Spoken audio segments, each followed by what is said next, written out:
Hey everyone, how are we doing today? This is James Sweeney, aka SplitSuit, and welcome back to another video.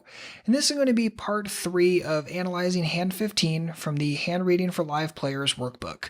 And if you haven't already seen parts 1 and 2, please pause this and go watch those first. It's going to make a tremendous amount of extra sense if you get here after watching the pre-flop hand reading and the flop hand reading. And of course in this video we're going to focus on the turn, and in part 4 we're going to focus on the river. So without further ado, let's jump right into it and start having some fun. So if you need a quick refresher to remember where we are in this hand, if you remember, the cutoff opened to 10, we called on the button, the small blind called as well, and we analyzed the small blind's range at that point. The small blind decided to lead out for 20 on Jack 7, we raised 260, they decided to call, and of course now we are analyzing the turn. So the turn in this spot is a brick 3, and the small blind again decides to lead out. So in this situation, Hero just decides to call, and let's break it down and see if that was the best play based upon the range that we assign. So as always, we can start by plugging everything into Flopzilla and going from there. And in this situation, we're just plugging in the 3 of spades for the turn and continue. And by the way, I prefer Flopzilla. You can do this kind of work in other pieces of software. I just think Flopzilla is the best for it. And if you like Flopzilla but don't have it yet, and you want the workbook as well, you can always pick up both at splitsuit.com/workbook. So with that said, let's start with the prompting questions in the workbook. So think not only about the fact that the small blind leads into you on the turn, but also for the fact that the size is about half pot, right? So does this size indicate hand strengths like full houses, flush draws, marginal pairs, any of those kind of things? So let's start with those in mind when we're building this range. So backing up into Flopzilla, let's think about these kind of things. So let's start with the really big monster stuff first, the full houses. Do we think that they would do this again? Do we think they would do this for this size? Well, we don't think there's a tremendous amount of combos of them, right? We kind of gave discounted combos along the way, so by the time they get here, sure, maybe they would, and there's not a ton of combos, it's not going to influence things a ton, so I'm going to put the full combos of full houses in this possible range. Next, let's think about the other stuff, right? Because pretty much everything else just involves hands that we absolutely annihilate, right? Flush draws, pocket pairs below top pair, middle pairs, all that kind of stuff, we just absolutely crush. So would the small blind take this line with something like 8s, 9s, or 10s? And I think it's pretty reasonable, right? Now, yes, you look at a half pot size and you say, well, that's a silly size. I would never use that size. And that's probably pretty fair, but you're probably not someone who gets labeled as someone who never folds, right? Like the small blind is here. And the original assumption we made is that the small blind was probably a little bit more on the fishy side of the spectrum. So one, fishy players are going to pick awful sizing just in general. And then two, yeah, I think they would take this kind of line with 8s, 9s, or 10s because they wouldn't know what else to do with it, right? Yes, maybe they check call it sometimes, but I think they're going to lead here a decent chunk. So let's actually just weight it just to be really specific. Let's say they would do this 80% of the time, the other 20% of the time we think they would check call, and we'll go from there. Next, let's think about middle pairs. And middle pairs essentially are the same kind of thing, right? If this kind of person had 8s, is there much of a difference in their head if they have Ace-7 or 9-7 suited? I don't think so.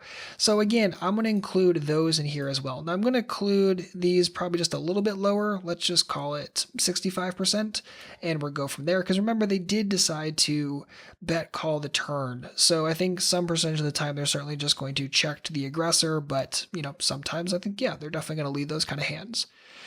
And then the rest of the things are things like weak pairs. Well, weak pairs are made pretty interesting because they're going to be made with flush draws. So I think, yeah, those hands are definitely going to lead out. If this kind of person has something like Ace-3 of hearts or 4-3 of hearts, yeah, I think them leading out actually makes a pretty large chunk of sense. Ace high naked, no, I don't think a ton.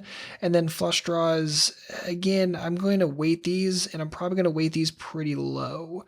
I'm going to weight these, let's just call it about a third of the time, give or take, and we'll just accept that. So this is what I think that they're going to be leading with in this scenario. You notice it's only quote unquote 61% of the time. Yeah, you probably don't lead into the aggressor 61% of the time, and that's okay. But I think this is probably a pretty fair representation of what we can expect both for the action and the specific size in this scenario. And there's a couple of big takeaways here after we fill out the template. So we're going to, as always, turn this screen because that just carries through all the hands that we just selected. We're going to plug in the 61% for the percentage of previous range. We're going to hit tab and go into combo mode, get that down to 71 combos. And then we are also going to remember Control Alt T as in Timothy, copy that, paste it in, and we are good to go. So that is the entire range that we are assigning on the turn.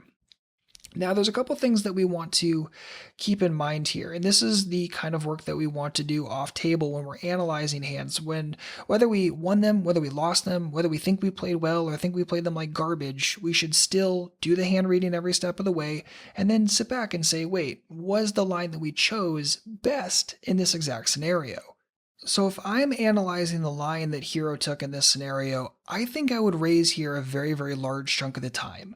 And it's strictly for value, right? It's strictly to get more value from the flush draws that can't fold, from pair and flush draws that can't fold, from middle pairs that can't find the fold button. Yes, we're behind a little bit of the time, but that's such a small amount that I really don't care that much. What I really care about is punishing the small blind when they have a sticky draw, when they have a sticky pair that they can't fold. And I don't need to shove here, right? I can probably honestly just put like 100 on top, which isn't a huge size, but it gets the small blind feeling sticky, it gets them feeling pot committed. They call the first time and then they probably call the river as well. And now all of a sudden, somehow we got most of the stack inside, considering we started this with more than 200 big blinds. So I think this is a great scenario to raise. And when you're analyzing hands, again, you're breaking it down step by step, street by street. This is the kind of stuff we can see more clearly when we have an objective range to start with. Now again, maybe you disagree with some of the assessments. Maybe your range that you're assigning the small blind is a little bit different, maybe quite a bit different every step of the way. That's okay. You would just sit there, you'd say, okay, this is the range that I've assigned. Here's why I assigned it. This is logical, etc. And then based upon that, is my line going to be best? What are some other lines that are available to me? What is the profit of those lines? What's the EV of this line versus that line? And then, of course, as always, choose the most profitable one available. But you can only do that when you've taken an objective look at exact ranges, you've built them out, you understand what goes into them, and then you've decided to attack accordingly. So in this scenario, yes, I think Hero made a pretty bad play by just flatting here. And maybe he did that because he thought the small blind would barrel a ton of rivers, but I don't think we can expect that 100% of the time.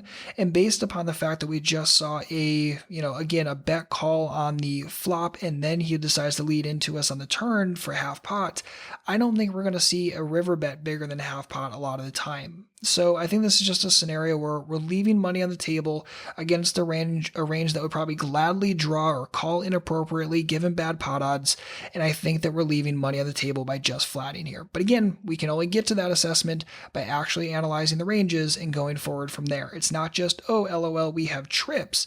It's we have trips, and this is our opponent's range, and this is how we think they're going to react if we decide to raise or flat. And again, in this scenario, I think raising is far better. And that's going to wrap it up for this video. Hopefully you enjoyed part 3. We'll see you back soon for part 4, where we're going to analyze the river. As always, pretty weird action by small blind, so we'll go forward, analyze some more ranges, have some more fun, talk about Hero's line, and go forward from there.